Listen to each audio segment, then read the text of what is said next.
Purchase কমিটির কতগুলো important ছিল। প্রথমত একটা হলো আমরা পাসপোর্ট প্রায় 1 কোটি পাসপোর্টের আবার নতুন করে ইস্যু করবো, কারণ পাসপোর্টের পাসপোর্টের চাহিদা আছে, তো সেটা তাড়াতাড়ি করে আমরা করবো। সেখানে পাসপোর্টের সাথে কতগুলো ডকুমেন্টও দেওয়া হয়, 65 লক্ষ এটা। আর প্রায় 17,000 ওদের শর্ট গান কিনতে হবে আনসারভিটিভির জন্য, মানে এটা অনেক পুরনো হয়ে গেছিলো এবং যেই আমরা দরে পেয়েছি এটা বেশ সাশ্রয়ী মূল্যে এটা ইসে হয়েছে, ওটা আমরা অ্যাপ্রুভ করেছি। তারপরে সড়ক অ্যাজ ইউজুয়াল, সড়ক সিলেট একটা সড়কের কনসালটেন্সি।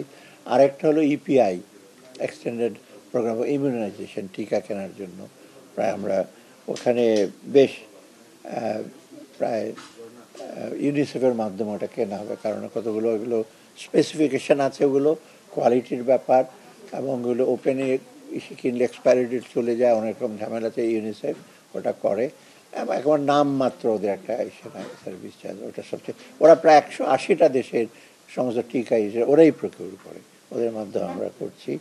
আর কতগুলো সারের আমরা অলরেডি কৃষির যে সারের যে চাহিদা, ডিএপি, তারপরে ইউরিয়া, এগুলো আমরা টিএসপি এগুলো আমরা করছি, ওটা আজকে দিয়েছি। সারের গুদাম আমরা অলরেডি 2টা মাগুরা আর একটা বোধহয় কোথায় ছিল আমরা অ্যাপ্রুভ, আরেকটা এখন সাতক্ষীরাতে একটা সারের গুদাম করা হবে, কারণ আমরা চাচ্ছি যে ওইটা একটু ক্যাপাসিটি বাড়াতে। আর আর ওসমানী বিমানবন্দরটা আরেকটু মডার্নাইজ করার জন্য একটু এক্সটেনশন, রানওয়ে এক্সটেনশন, ওখানে কিন্তু বহুত অবকাঠামো, সেটা আমরা একটা রিভাইজ প্রস্তাব আর কি, এটা আমরা অ্যাপ্রুভ করেছি। আর রেলওয়ের একটা 2000 কক্সবাজারের যে সেটা আছে, অংশটা আছে, ওটা মেয়াদ বৃদ্ধি করা হয়েছে, কারণ ওটা 6 মাস আমরা বলেছি এটা বৃদ্ধি করে, ডিসেম্বর পর্যন্ত ছিল, জুন পর্যন্ত করেছি। আপাতত এইগুলি সব। আর এলএনজি, হ্যাঁ সরি, ওটা একটা, কারণ এলএনজি আমাদের না আনলে এমনিতেই তো সারের মানে গ্যাসের আমাদের একটু ইসে আছে, বিশেষ করে ব্যবসায়ীরা এলএনজি চাহিদা আছে, ওদের জন্য আমরা এলএনজি করি।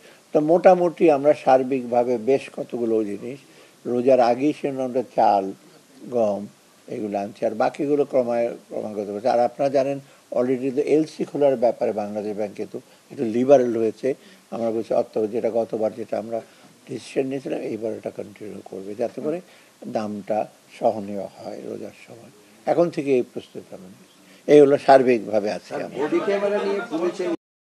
আমরা বলেছি যে আপনারা পর্যালোচনা করে আসেন, মূল্যটা আসবেন, এবং সবচেয়ে ইম্পর্টেন্ট হলো প্রকিউরমেন্টটা কীভাবে করবেন, একটা স্বচ্ছ প্রক্রিয়া যেন প্রকিউরমেন্টটা হয়, সেটা বডি ক্যামটা আসবে।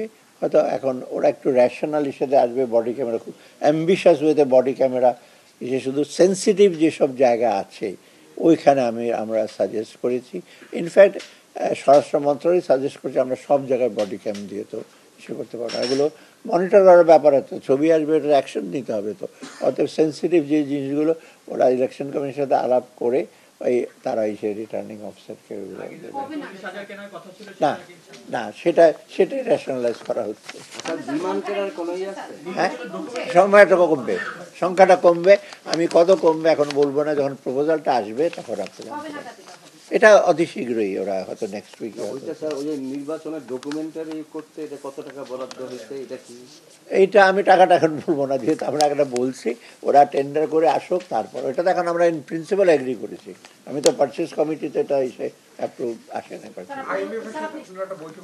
হ্যাঁ, না আইএমএফ বইটা হয়ে গেছে তো, 8 মেম্বার দিয়ে গেছে তো, আর কি আইএমএফ ওরা বলতে সার্বিকভাবে ভালো, তবে চ্যালেঞ্জগুলির প্রতি দৃষ্টিপাত করছে, কারণ ওরা মনে করে যে মূল্যস্ফীতিটা আমরা বলছে 7 পর্যন্ত নিয়ে যাব জুনে, ওরা বলছে একটু দ্রুত যদি নিয়ে যাওয়া যায়, কিন্তু চট করে পলিসি রেট বাড়িয়ে টাড়িয়ে দেবো সেটা আপনারা জানেন। আমি ওই ব্যাপারে একটু সতর্ক, সাপ্লাই সাইডটা যেন আমরা ইনশিওর করতে পারি।